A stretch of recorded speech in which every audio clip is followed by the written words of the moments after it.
Hey Duck fans, Kurt here. Welcome to yet another FishDuck one-on-one video podcast. Well, if there was ever an Oregon Ducks player that really needed no introduction, it might well be this guy right here. Simply put, he was one of the best wide receivers to ever grace Eugene, a two-time All-Pac-10 selection.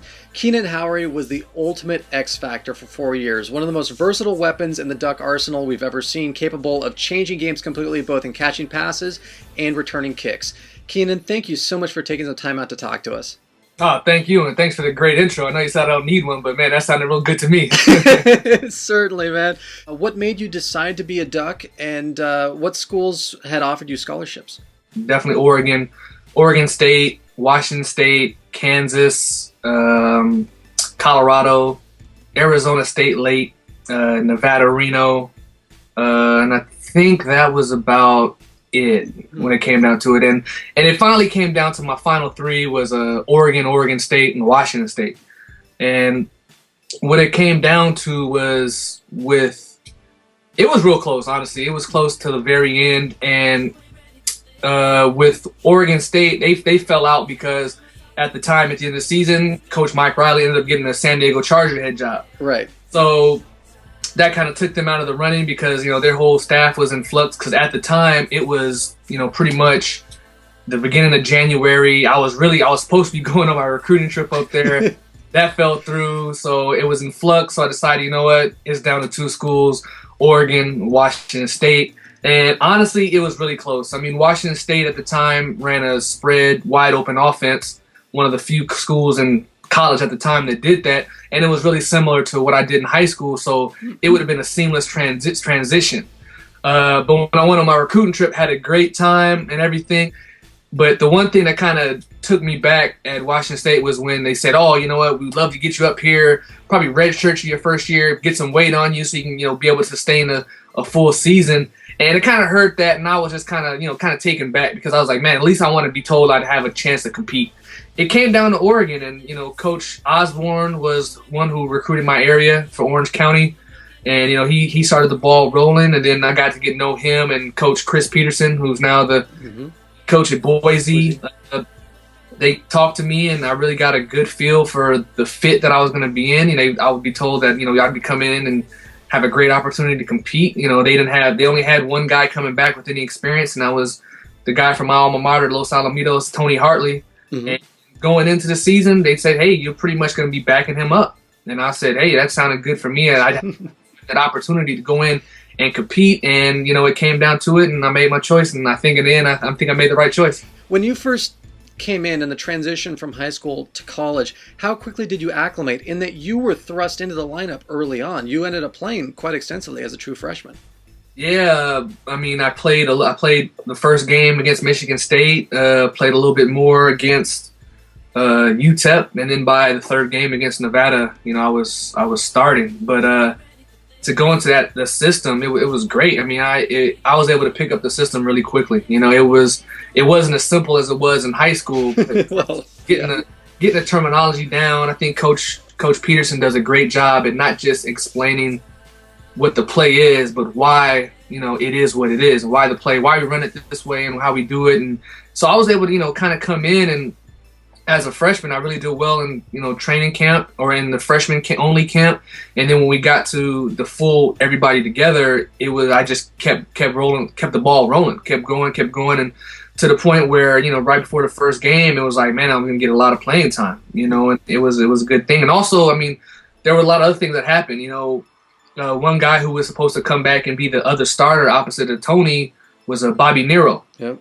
At the time, he got kicked off the team for academic reasons, so that just moved me one step closer to where I wanted to get. And then in the game against Michigan State, Ray Brust, who was the starting receiver, right, Tony, hurt his knee or his ankle. Yep. He was a little banged up, and then I played well enough into UTEP to where I think the Tuesday meeting before the Reno game, we're having our receiver meeting. We break the meeting, and Coach Peterson was like, "Hey, Keenan, I need to talk to you." So I'm like, "Oh man, what did I do?" I'm like, "Oh, this is gonna be going on." And he's like, "Hey, you know what? We like what you've been doing. We just want to have a little something different. We're gonna start you at X this year." Now, granted, I had been playing Z behind Tony the whole time I got here, so he was like, "All right, So you're playing X, learn it, you're starting. So I'm just like, all right, I'll just try to keep it going as much as I can. And, I got in there against Reno, did pretty decent. And, the rest of the season went really well. Remember any particular moments maybe in practice where some of those seniors seen that, hey, there's this true freshman out here playing, let's bring him into the fold? Any maybe crackbacks or something that you recall where someone really stuck you good? Honestly, it was a play that I made. It wasn't me getting lit up or anything like that, because that just comes with the that's just happened. I remember one time our first live scrimmage against I think it was going to the Austin Stadium, and we're going there doing punt return drills. So I'm back there returning punts against the first team punt team. So I catch a punt, I make a move, and next thing I know, I just see Peter Sermon just running right at me. He just hits me across the face. And I'm just like, oh, it perfectly goes right through my face mask, hits me right across the nose. And I was just like, oh man, it just woke me up. And it's real now. It's officially college football. Football. It's 6'4", 240-pound linebacker. It's nothing I've ever seen before. But then my kind of coming of age moment was, I think it was about the end of two-a-days, and I ran a post in a slot and dove and made a catch on Michael Fletcher. And I remember he picked me up off the ground, and he was like, yeah, man, that was an amazing catch. You have to keep that up. And that was kind of the moment I was just sitting there like, man, you know what? I think I can do this. I think I can do this consistently and keep it going at a high level. I talked to a lot of guys who played for the Ducks, and some are fortunate enough to have that one iconic moment that stands out where they're forever remembered eternally. And I'm sure for you, it's that punt return. Everyone comes up to you who remembers you and says, oh man, I was there. I remember that play. So rather than rehashing that play, since I'm sure you've had to do it thousands of times over, how often do you get asked about it? Are you sick of being asked about that play? And do you ever have to remind people like, you know what, I made other plays too. Why do we always have to talk about this one punt return? Yeah, you know what? I never get tired of talking about it because it's a great piece of Oregon history. A lot of people will sit there and compare it to the pick with Kenny Wheaton and say, oh, that's the one play that kind of propelled us to be on a national stage. And if it not was for the return, maybe this game doesn't go as well. Maybe we don't end up number 2 in the nation. And there's a lot to go to it. But kind of like you said, is that it kind of overshadows everything else. And I talked to Kenny about it, the same thing, is that what you don't understand about, myself and Kenny is that, with Kenny, he was a great cornerback at Oregon. But the thing is, only people remember him for the pick. One play. And it kind of overshadows everything else that he kind of did at Oregon. And you forget, he was a high round draft pick for the Cowboys, and he played all Pac-10 selection twice. Yeah, and with myself, it's kind of the same thing, is that everybody always remembers that great punt return against Oregon State and what it did. And you kind of forget that the fact, like you said earlier, I was, all Pac-10, 2 years, twice. My junior and senior year, honorable mention as a sophomore. I was All-American as a junior. I had the time, the record for most career receptions, career touchdowns. And, you kind of forget about all that because of this one play. But the thing is, one play is so great that it's kind of a good thing, because if you can make one play to where it overshadows all this other great stuff that you did, then you kind of look at it and say, oh, I guess it was pretty amazing.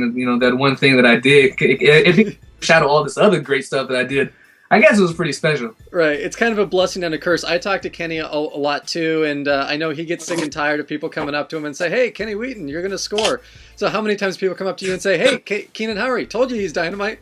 Oh, man, it's a lot of – always see a lot of things on the internet, and, when you read posts, and, every time I get mentioned in something, it's, a great punt return against Oregon State in the rain. Right. I love it. All the hype in 2000 was Texas, and 2001, Colorado, they just beaten Nebraska, they just beaten Texas. They were on a roll, and everyone was saying, oh, well, this Colorado run game's unstoppable. They're so big, they're just going to roll right over Oregon.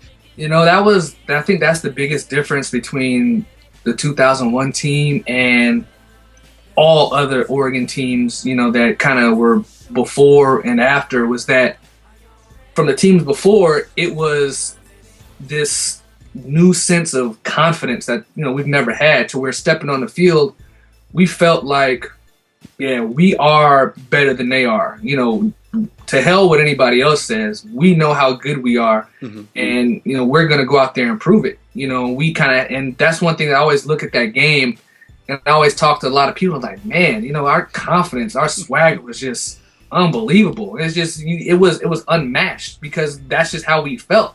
And I think, you know, leading up to the, you know, kind of where we got or where we are now, I think it kind of turned into kind of almost like a false swag that the kind of the team had. It was almost, oh, we have to keep up this image.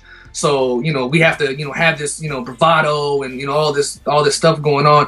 And it was kind of false. And we didn't really live up to it, you know, up until more recent years to where, and yeah, you know, our play has now made it to where, yeah, we can have that bravado, we can have that swag. But that year, you know, it wasn't just that game. That was every single year. I mean, every single game we played that year, we felt like there was no way in shape or form that anybody could compete with us. Like, you know, for me, I've had the pride to play against 3 guys who have won the Thorpe Award, and I think I've done pretty well against all 3 of them. You know, and so I took it as a personal journey to go out there, and I'm gonna try to make as many plays as I can, and you know, to actually beat him on the first touchdown was, you know, just kind of, you know, just felt really good. And it was like, yeah, you know I can do this, and we're going to do this all day. And we did. With all the guys that left that year, were the 2002 expectations unrealistic? Because people thought it would just keep climbing up.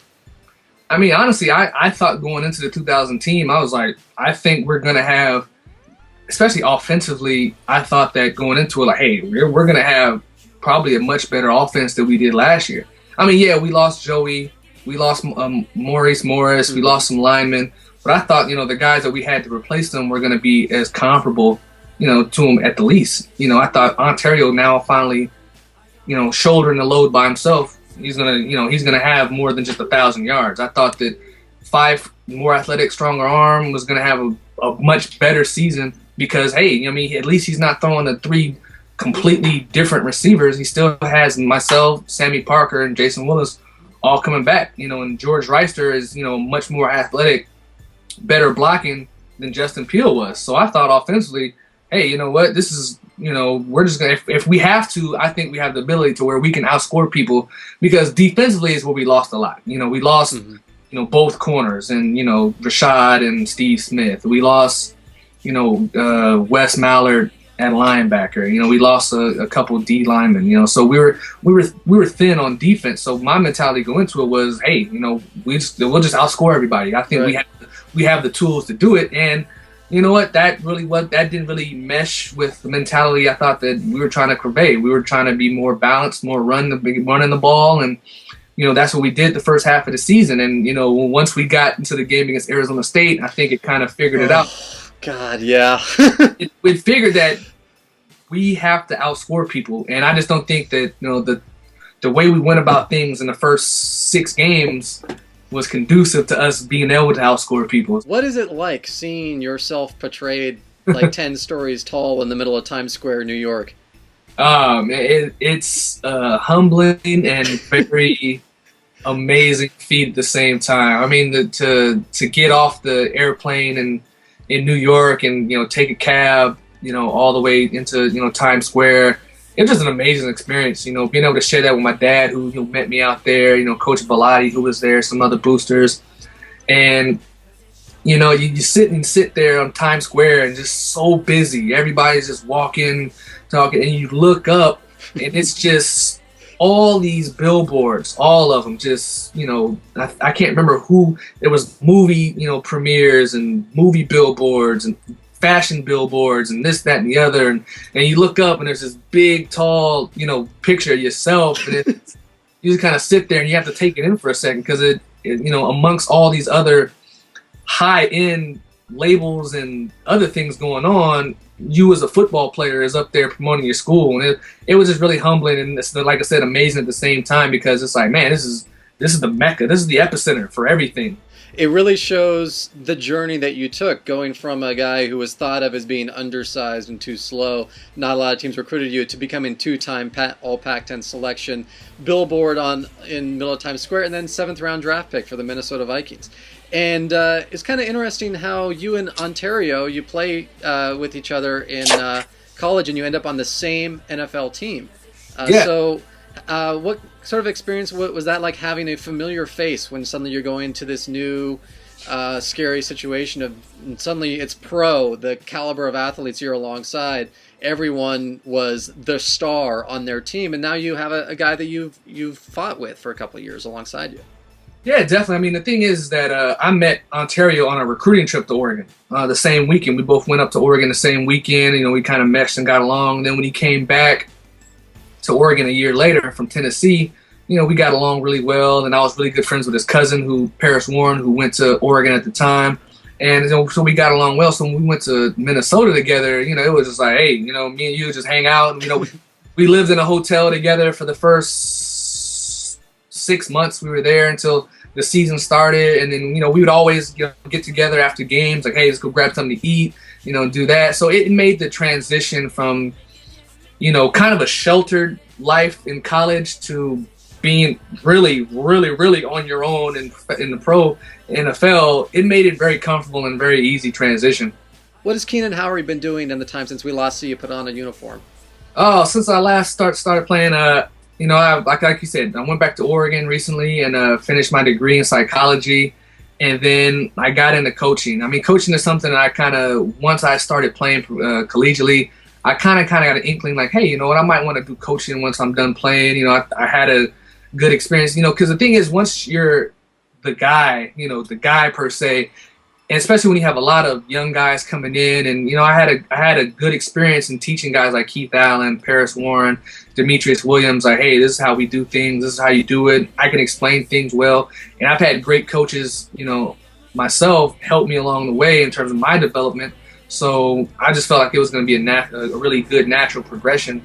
And, you know, I stuck with it. And I coached for a year up in the Bay Area at St. Mary's High School in Berkeley. And then once I finished, you know, my degree, I came back down to, you know, sunny Southern California. And I finished, you know, I started coaching at Los Alamitos. You know, I've been doing that for this will be my second year this season. And I'm also currently working with an ex-Oregon alumnus, Jaya Figueres, where we have a personal training company that we run, and I do a lot of actually athletic training for, you know, younger kids and some kids in high school, and so we do a lot of that, and you know, it's been fun. How would you like Oregon fans to remember Keenan Howry? As the greatest. I would just like them to remember me as being the guy who was dependable. You know, so many times not even recent, but just in football in general, you get a lot of guys with, you know, with flash. You know, they have that flash now, but, you know, over time it kind of reveals, you know, what type of player they are. And I want people to always remember that, you know what, yeah, I had the flash, I had the great plays, but over the course of a 4-year career, there was nobody more dependable and more consistent than I was. You know, and that, I think the one thing that I always get into talks with ex guys, especially at the receiver position, you know, with, you know, Pat Johnson and Damon, and, you know, even when I'm, you know, talking to Jaya, I'm just like, hey, you know what, the thing is, and I mean, not to toot my own horn, but outside of myself, you know, and Sammy Parker, there's been really no other guys who have played with other receivers who are in the top 5 in every category, but still are in the top 5 themselves. Right. You know, like, you know, I played with, you know, Coney Hartley, you know, Sammy Parker, Marshawn Tucker. You know, Sammy played with myself, Marshawn, you know, and Demetrius Williams. You know, so we were ball, you know, Tony played with myself, Damon Griffin, Pat Johnson, you know, Marshawn. So you look at that body of work, and to be playing with those other great guys who played at a high level and who are rightfully so in their own mind, greats at the position, but we were still able to hold the records and have records and break records. I think that just shows that how great we were, you know, and I just always want people to kind of remember that, because in today's game, with the way that the offense is now and all these records are being broken from, you know, for, you know, single games and single seasons and careers, to just always remember that, you know, these guys, you know, like myself, Sammy, Tony Hartley, Pat Johnson, Damon Griffin, you know, the guys in the past are, you know, the ones that, you know, really put up a lot of good work and really did work over a good career too. So try not to forget them as much. Keenan Howry, I will never forget you for your exploits at Autzen Stadium. Thank you for being a Duck. Thank you for all that you did on the field, and now helping out the next generation as a coach. And thank you. just for always Go Ducks. Oh yeah, go Ducks. Gotta represent.